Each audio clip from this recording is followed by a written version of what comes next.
Tendre Père, nous te rendons grâce au nom de Jésus. Sois loué, sois béni, sois exalté. Je laisse ce moment entre tes mains, ô Père Céleste. Parlez-nous, cher Saint-Esprit de Dieu, car c'est toi qui sais bien parler. Au nom de Jésus-Christ, sois au contrôle de notre programme d'aujourd'hui, du début à la fin. Yonde régner dans le cher Saint-Esprit de Dieu. Au nom puissant de Jésus de Nazareth, nous avons ainsi prié avec action de grâce. Amen. Amen. Salut, comment vous allez? J'espère que vous allez bien. Très bien. Merci de vous abonner. Vous abonner sous massivement. Alors, merci pour vos commentaires. Il faut s'abonner. Abonner à Victoria Cuisine TV. Il y a que s'abonner pour que vous n'allez jamais déçu. Alors, sans plus tarder, toujours continuer. Si je n'ai vu ça, toujours ça toujours conseil na vagine mariée. Voilà. Comment? Alors, le proverbe plutôt 14, chapitre 14, verset 1. Et c'est l'exhibition basimi balé, oyo aza sage na oaza insensé. Alors, femme insensée, aza oazo détruire ndakunaye. Mais femme sage, aza oyo azo bâtir ndakunaye. Femme sage, azo bâtir ndakunaye comment? Azo bâtir ndakunaye na comportement ya malamu, azo soin ya mobali naye, soin ya bana naye, soin ya ndakunaye. C'est ça la femme sage. Et puis, azo bâtir un peu spirituellement. On est à aspect spirituel, azo bâtir un mot spirituellement, nanzela et ba prière, azo prier pour na mobali naye, azo prier pour na bana naye, azo prier pour na vie naye des couples, afin que nyonso ezala bien, nyonso eke liboso, on est à femme sage. Alors, femme est censée, aza oyo azo détruire ndaku, to pas renverser ndaku na imo katongi, abandi ko détruire en mona ndenge nini, azoration ya bana te, azoration ya mobali na yete, et puis azo pessoa na bamonte spirituellement, aza mwasi oyo aza na comportement, eza malamu te, azo détruire libala na ye, azo renverser musala oye moko asalaki, azo détruire yango, azo mema makambo ya mabe na kati ya ndaku, azo zoation ya mobali na yete, azo manquer mobali ba respect. Donc, azali femme essentielle. Évitez qu'on a na kanda, qu'on garde kanda plutôt. Tu as vu que kanda gokoya, on va la cause et l'eau comment on s'appelle sur této yoki nouvelle mot bien té et mauvaise nouvelle et c'est peli sur této kanji na moi l'eau comment comme que yeba toujours qu'on garde kimia na monte mana, qu'on lukate au kanga to na makamwa mike okangi kando olala na bakanda osola lisusu te komaka osola basine to ya kokoma na papier bozo sola te. Il faut éviter bloc wana eza moko bloc font la porte d'entrée pour na kokota séparation pour na komema divorce na kati anda ko dibana. Donc il faut faire très attention à cause ça les logo moi c'est pelicioté bonde na nam yo ça Saint-Esprit pesa kimia pour na likambo na yo ki pesa kimia c'est très important. Moi sina mobile bozo former équipe moko na pesi Vanessa Mbote, Vanessa Obaki, moi ça mobile bozo former équipe moko, c'est ça. Il faut vous en la complicité mon nakati. Il faut que vous couvrir mobile na yo. Ko ke ko tonga mobile na yo sika ba camarade na yo te. Ko ke ko tonga mobile na famille na yo te. Ceux qui ont un problème na ndako, ko wela te ke no benga famille na rapide, o ba na ko pesa ba rapport o eze ndako na yo. Famille ba pesa solution te. Parce que famille na yo ba ozalaka na part na yo. Ba luka ba bate mwana biso nyoko mate bo bate likama mwana msuyo zaki na faute ba kope conduire yo na erreur. Donc ce qui problème ezali première chose yo bonde la tiko na maboko nzambe. Saint-Esprit a orienté yo comment boko trouver solution ya likambo wana. To Saint-Esprit ko tient à cœur ya ko luka muto ko partager na likambo ezo déranger bien na famille na foyer na bino pour muto wana pas ko porter implicite pas ko sala ki asunga bino na conseil. Bolingo et supportera tout ndenge parole de Dieu le bel biso. Amour et supportera nyonso. Donc il faut toujours que vous ayez confiance en mobile na yo. Amour nde yango wana eza amour nde yango wana ezali confiance, avoir confiance na mobile na yo. Si vous avez confiance na yo, vous avez bolingo nete. Tant vous avez confiance na ye, c'est que bolingo ezali. Nyonso koyebisa yo ezalo yo ki yango ndenge ni ezala so ine ndima na dans un premier temps. Ezala bima ki akei akosi ki azaki place mususu nzoka azaki place mususu yo ndima nyonso azo yebisayo parce que amour et supportera nyonso ko kanisela ka yema bete kozana na ba soupçon te amour ezara na ba soupçon te yo ndima nyonso yebisayo soki ezaki azokosa makambo azo yebisayo azokosa un jour nzamba obimisa na kwasa nzamba ko exposer okoyeba ki ande kokosa yo.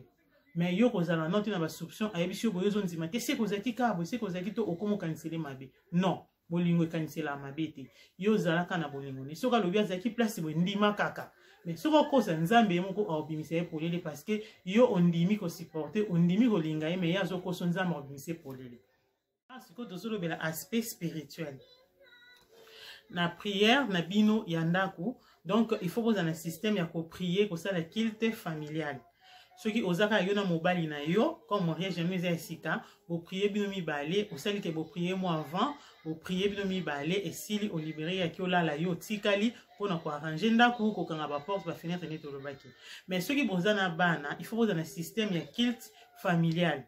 Culte familial est très important et pour ça la famille est toujours unie.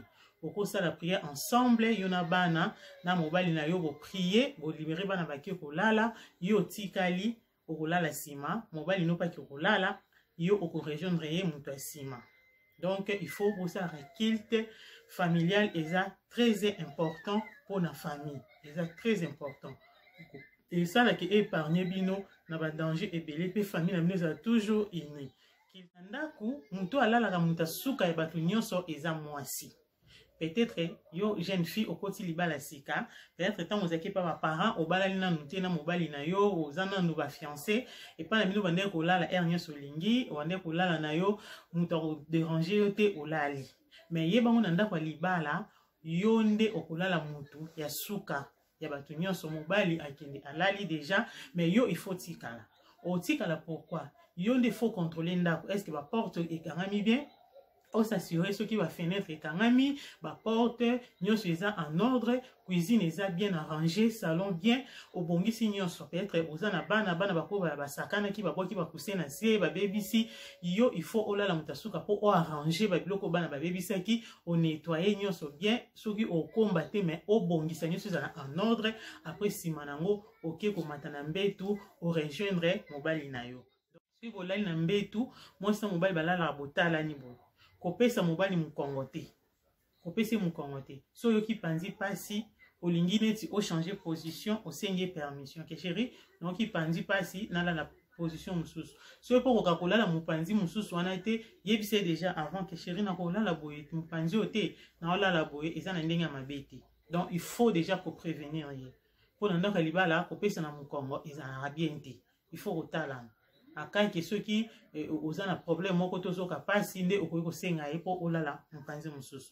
Donc eza très important kolala na mbetu botala ni boye. Kopesa mukongo eza signe ya mabe eza bien te. Eza signe ko neti bozana bakanda bien bokabwani ou bien bozana donc eza signe moko ya bien te.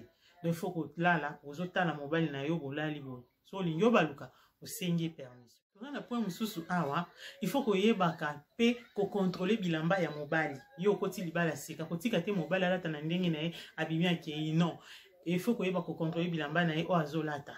Akola telamba moko 3 fois 4 fois te. Il faut ko contrôler bilamba na ye et puis il faut ko tala ngo ebimisi kitoko ko apprécier epé. So alati elamba simbi, il faut ko bana chéri olati elamba kitoko elambo esimbi yo. Kotika eka bongo bongo te akeni na ye alati bilamba chiffonné akeni so pe lamba ne simbi ete ezo bimisa ye bien te il faut pe ko bani lambo esimbi yo te na sepe na ngote changer lamba mususu donc ko apprécier mobile na yo ko pese ba ko sale ba compliment il faut pe ko tala suki na ye so ba kati suki kitoko ko commenter pe ba kati suki kitoko chéro bimi kitoko et ça la bien mobile au mona ke moi si vraiment aza vraiment ko landela makamnanga donc alininga makasi yango zo contrôler nga et ça la ke bulingo e ya makasi au mona.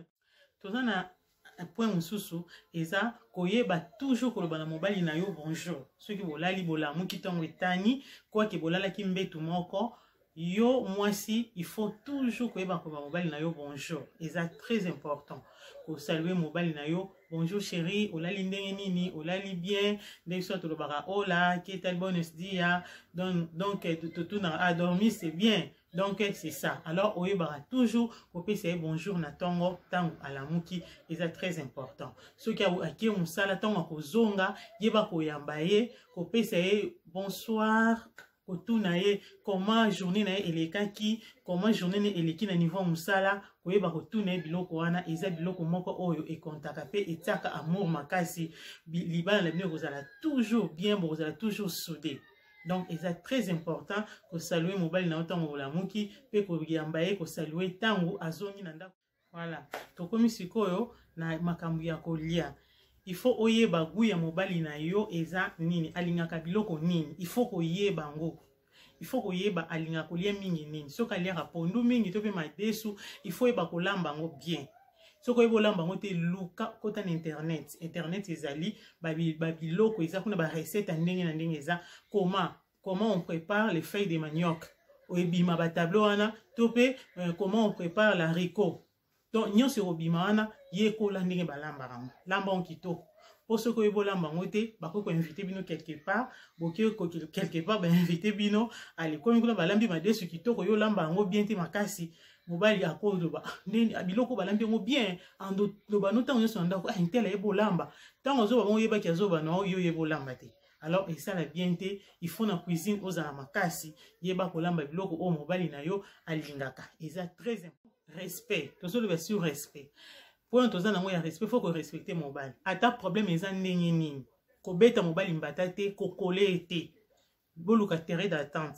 Ce qu'on moni ki na moment na zo comprendre te to likama mo eza grave, boke ko luka. Mutu moko akoy ko fan sabino ko tia kimi akoy ko sol sabino mi balé po boyokana. Ou soit luka moment moko aza calme bo solo la likambo ngo. Mais comme ka ko tombo lo boko to beta mobile mbata to coller na bilambe za bien te. Bible lobi femme soyez soumise. Et puis Bible ici biso ke moi si nzamba ki lié pour la gloire à mobali.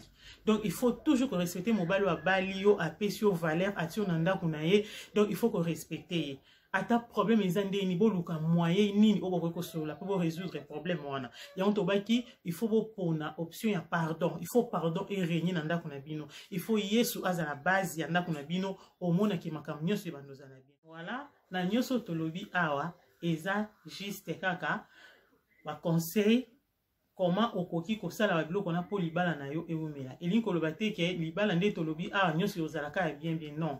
Toujours like ça, comment okoki ko se comporter na moment ya ba problème, na moment pe ya makambo ya bien, na moment pe ya bonheur, na moment pe ya pur.